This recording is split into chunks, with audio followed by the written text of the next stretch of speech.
Hi, I'm Deb Crow, and welcome to Season 2 of the Heart-Centered Leadership Podcast. This is a podcast where we connect, learn, and laugh together with strong leaders from all over the globe. Here, you will learn from peers you haven't even met yet. You will gain new tools to add to your leadership toolbox, because whether you're a C-suite executive or a first-time entrepreneur, we all contend with challenges, and there's always room for improvement if we choose to seek it. So please, pull up a chair and listen in. This is the Heart-Centered Leadership Podcast.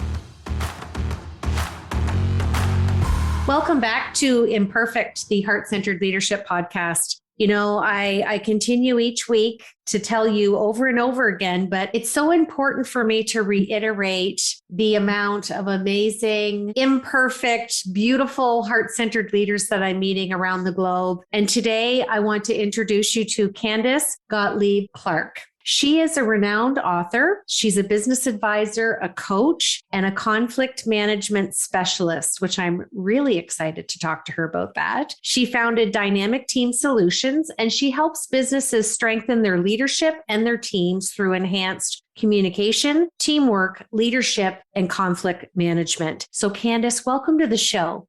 Thank you so much, Deb. It's a pleasure to be joining you today. And I really appreciate being able to chat with you on your wonderful podcast. You know, I don't believe in coincidence. I am a serendipitous junkie. Energy is always a line where a meaningful conversation can take path. So I'm going to jump right in with my first leadership question. I always ask people before they want to come on the show is, what are 3 things that our listeners could know about your style and passion? And I know that you alluded to me that you never want to copy someone else's style or passion. And it's important that we find our own style and passion. So my first leadership question is, tell me where this purposeful soul intent came from and how that landed up kind of being part of your hallmark or your brand or maybe a core belief. Share with us where that came from.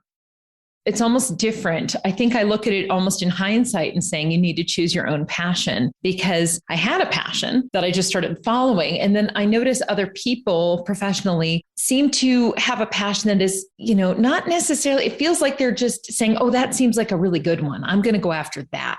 And so my passion from a very early age, before I even began my business, was to make the workplace a better place. If we're going to spend as much time as we do in the world of work, if we're going to spend a third plus of our most functional years of adulthood in an office setting, we really need to have workplace relations and a healthy environment that makes us feel positive and lets us feel, contented, because only then are we going to be good employees, are we going to be good leaders, are we going to make positive change in the world. And that came from my youth where I grew up with a single parent in a single parent family. And my mother was the breadwinner who I spent my growing years with. And she had a job that she hated. She had a job that she felt mistreated. And yet she felt that she needed the stability of income. She didn't quit. She just was unhappy and brought that home with her on a daily basis. So, it instilled it in me at a very young age. I want to make a difference. And it took me a little time into my career to figure out how.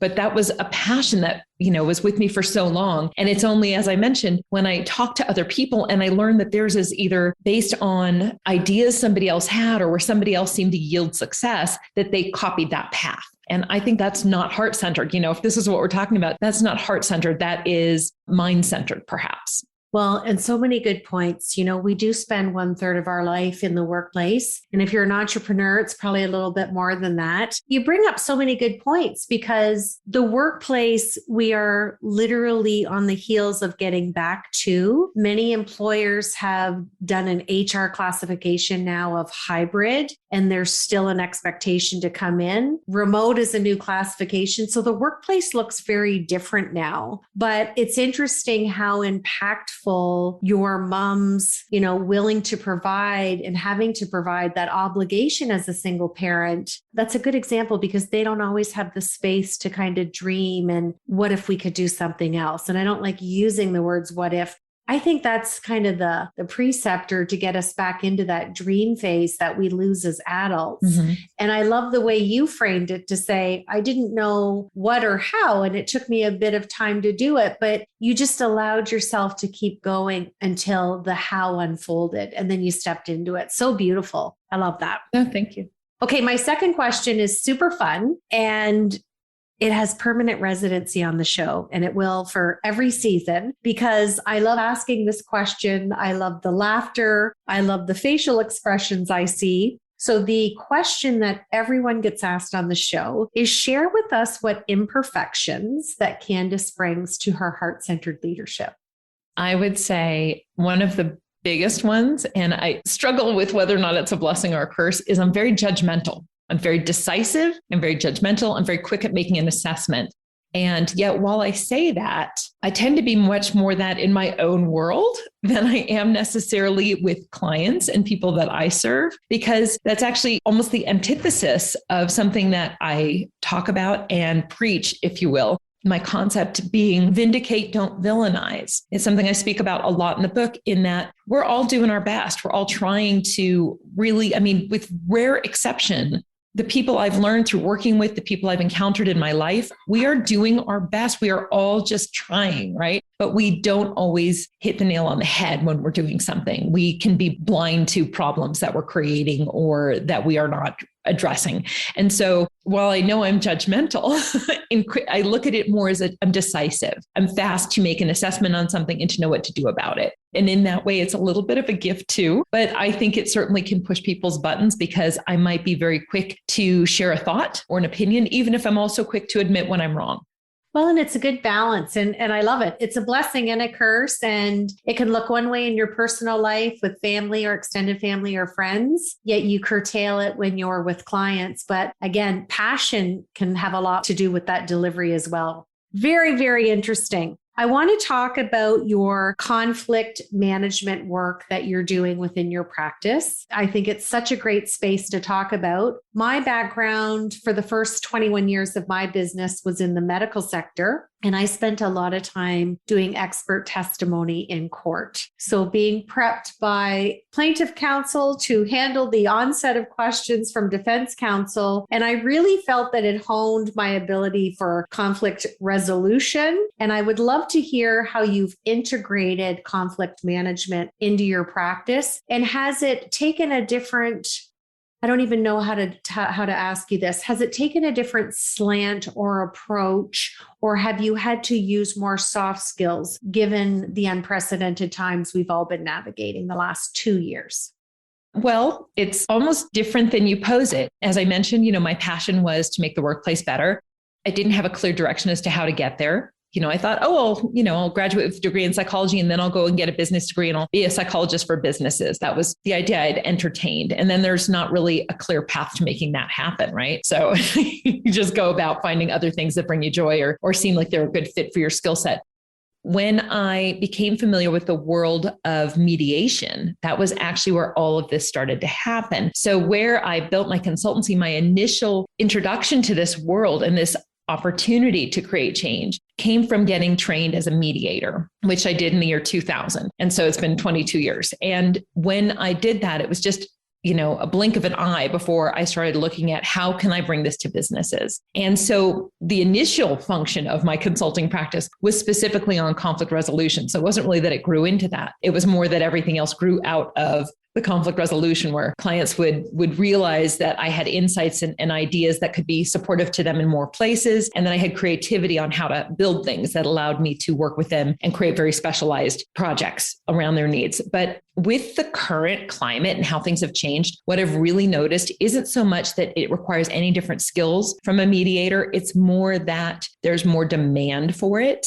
And this was not a surprise to me. I think it was a surprise to many. And it began in the beginning of 2021, when we thought we were all going back to work, where everybody thought things were wrapping up before we started seeing the new variants coming out and all this, new struggle starting again, which led to it being now a year further than that. And we're still, some places still on restrictive levels of life. But everybody working from home, everybody being remote, all the extra pressures of trying to figure that out, of managing family and home and work in the same space, of being, just limited in so many places, created a feeling of pressure and irritation. And then once we got used to it, which we did, most of us, then it became this issue of going back to work.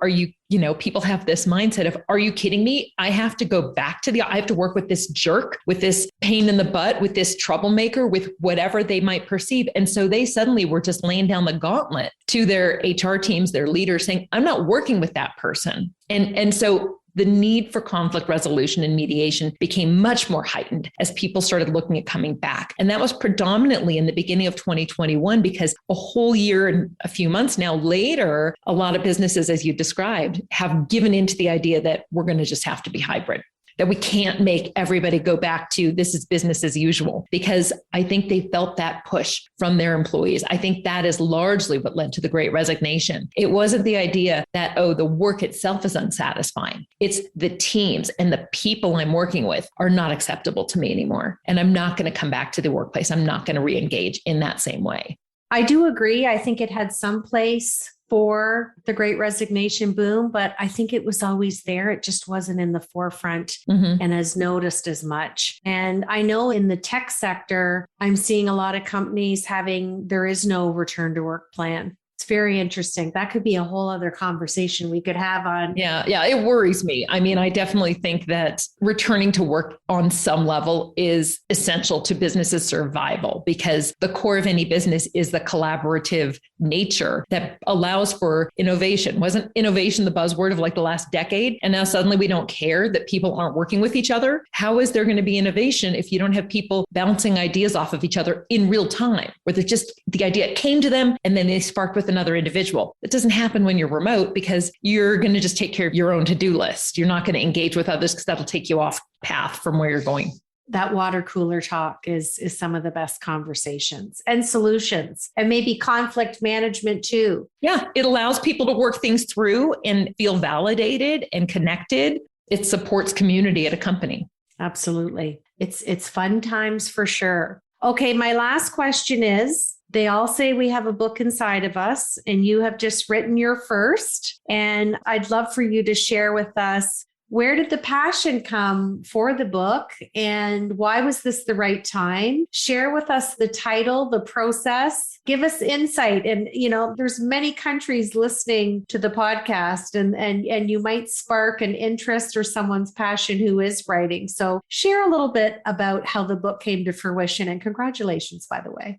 Thank you so much. The book was within me. I think like many authors, I knew I had to write a book for a long time. And probably 15 years ago, I started having clients ping me, because I just through conversation be sharing ideas or thoughts they should consider, or I'd speak at an event and I'd be, sharing my wisdom, and have people come up, you've got to put this down in writing. I need to have this. And so I started scribbling down notes. Oh, I should talk about this when I write a book, or I should do that. And it was actually in mid 2019. So before the pandemic, that I decided, okay, I've got to actually put the pedal to the metal and start working on this. And I created a plan, and I looked at all my notes, which I mentioned that I'd been collecting for more than a decade. And I realized I didn't have one book. I had 4 books, and I was going to have to choose which one to start with, which I chose a book on leadership, because I think that really leads the path to the others, which include books on teamwork and one specific to conflict management.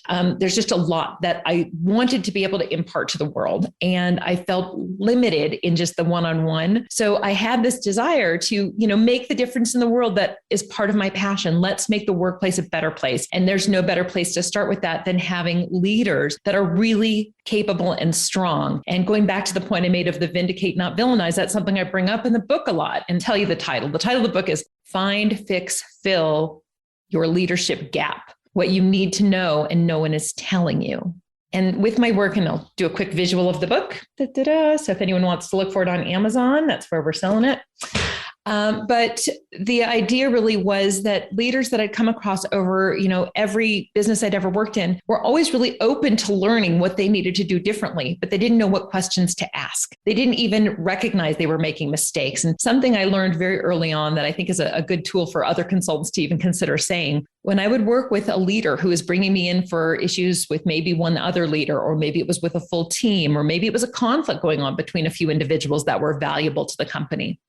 Because these aren't ones that are necessarily litigious conflicts. These are conflicts that lead to departures that are unwanted. And I'd often say to that leader, if I find that any of this comes back to you, how would you like me to let you know? And that opened up the door to my being able to share with them problems when they did crop up. Because without exception, every leader I said that to would sort of give a self-deprecating laugh and say, oh, of course it comes back to me. I know I'm involved somewhere. It made it so easy to bring it back to them. And it showed me really, truly how genuinely they want to do better, but they don't know what they're doing wrong. They don't realize that the conflict on the team, the dysfunction, the lack of accountability is stemming from them. And all of those are what I really teach to in the book is, here are the qualities of leadership that need to exist. Here's what happens if any of them are weak, and here's how to strengthen them. So I'm very proud of the book. I've gotten great feedback on it and some really positive reviews already. So I'm hoping that the world will embrace it and to be a better place for everybody in the world of work. Well, and like you said, leaders, are lifelong learners, they're avid readers, and they're always open to lead, to learn, to be better. And none of us are perfect, hence the name of the show, Imperfection. And congratulations. And I love the name, Find, Fix, Fill Your Leadership Gap. Maybe the pandemic was the final push you needed to, like you say, put the pedal to the metal. And now you got 3 more books in the fodder file, and we'll look forward to you releasing those. So exciting times. I'm very happy for you and congratulations. And I wish you much success on your book. I've co-authored 4 over my career, and I'm writing my first. And I know it can be a tedious process. I'm in the dip right now. So I'm developmentally editing, which is always fun. That is the hard part. I can remember that well. It is the hard part. It is. It's because I think I have 3 books. So when you say that, that resonates with my heart very much. Okay, I'm going to switch to my Fab 4. And these are just 4 fun questions about you. And we don't want you to think. We just want to know what's on the top of that brilliant mind of yours. So question number 1, tell us something that we don't know about you. I want to say something really fun rather than something like, I like to go bicycling. Something fun about me. Oh, man. Well, I once did trapezing. That was fun. When I was on a vacation, I had the opportunity to do that. I'm a real adventurer. I love to try new things. And that really plays into almost every part of my being. I like to make different plans on my weekends on a regular basis. I don't like to cook the same recipe too frequently. I just like a lot of variety in my life. They say that's the spice of life, right? Yes. Okay, second question, and you can't use your own book. Share with us a book that you've read over your lifetime. It could be at any age that was really impactful, and tell us why it was impactful and who wrote the book and what the title of the book is. Can I do 2 different books? You can. So the first one that I want to do is one that I read. And interestingly, you started this podcast during the pandemic, and I started a book club, a business book club during the pandemic to have a place to talk about business books with other business people. And one of the books that we read was called 9 Lies About Work with Marcus Buckingham and Ashley Goodall. And it has such interesting notions that I really found, I'd read the notion and I'd be like, oh, I'm going to totally call foul on this one. And by the end of that section or that chapter, I would be swayed to this other belief. And like one of them is that feedback is not necessary. I mean, the feedback is necessary was a lie, and that feedback isn't necessary. And it was like, and it brings up different things about management and leadership. And I really found that to have some really interesting and unique lessons in it. And so that's one. And then the other book is a book, and I've for many years meant to read it again and never have, but it is by Leon Uris, and it's called Exodus. And it's the story of the conflict and how things came to be. It's historical fiction, and it's a long and sort of tedious book because there's a lot of players and you get the specific names. But even though it's a historical fiction, it being historical in nature, there are a lot of concrete things that taught me about all the conflicts in the Middle East and how they reached the place that they are today. And I found it so fascinating and so illuminating that book is one that I've always held kind of close to my heart. Well, and I'm sure it gives you even a different thought pattern now, given where we are in the world with what's going on with Ukraine and everything. So I believe books come full circle for us at so many different times and spaces in our lives. And I do like the 9 Lies About Work. That is a great book. I have read that. Okay, third question. You get to have dinner with any leader of your choice. And the funness of this is this leader could be living or they could have passed away. Who are you having dinner with and why did you choose them? And what would be the dinner conversation? Well, I feel like I'm almost cheating with my answer because I want to say Alexander Hamilton, because after I saw Hamilton, the musical, I went and read the book that Lin-Manuel, I never remember his full name, but we know who he is, the creator of that. He'd read a book on Hamilton by Chernov, I want to say, or something close to that. It's super long. I mean, I did it as an audiobook. I think it was 32 hours. It was an ambitious audiobook. And I learned so much about the founding of our nation and how things are. And my conversation, if I could sit down with Alexander Hamilton today, and hopefully he would have more knowledge than I do of what's happening in our country and why, I would ask him for solutions to changing it. Because the fact that we are such a partisan nation at this point, I think has crippled our ability to be a leader nation. And I would love to know ways to change that trajectory, ways for big leaders to do it and ways for individuals such as myself to do it. And my God, the man was brilliant. So, I mean, he'd have those answers, I think. Yes, indeed. Indeed. So before we close out the show with my last question, I just want to say it was so nice to have you on the show. And I was excited that you wanted to be on the show. And I'm so grateful that you've written this book because I think it's a nice way of demonstrating your heart-centered leadership and really putting to task some of the challenges that leaders are facing today. So I'm always grateful to my guests for spending their time and showcasing their expertise. But I think we got a little piece of your heart shown today on the show. So I'm super grateful for that. Thank you, Deb. And I really appreciate you inviting me to be on the show and having such a lovely conversation with me and asking such fun and interesting questions. So thank you for that too. So we close out the show and I ask you to finish this sentence for me. Heart-centered leadership is important for individuals, for businesses, and for the world at large, because it brings about humbleness and awareness and learning and growth. You've been listening to the Heart-Centered Leadership Podcast. I'm Deb Crow. If you like what you heard today, please rate and review the show. And I'd love it if you'd visit my website at debcrow.com, where you can sign up for my newsletter and get access to the Heart-Centered Leadership Toolkit, all free of charge. Thanks for your time, and we'll see you again.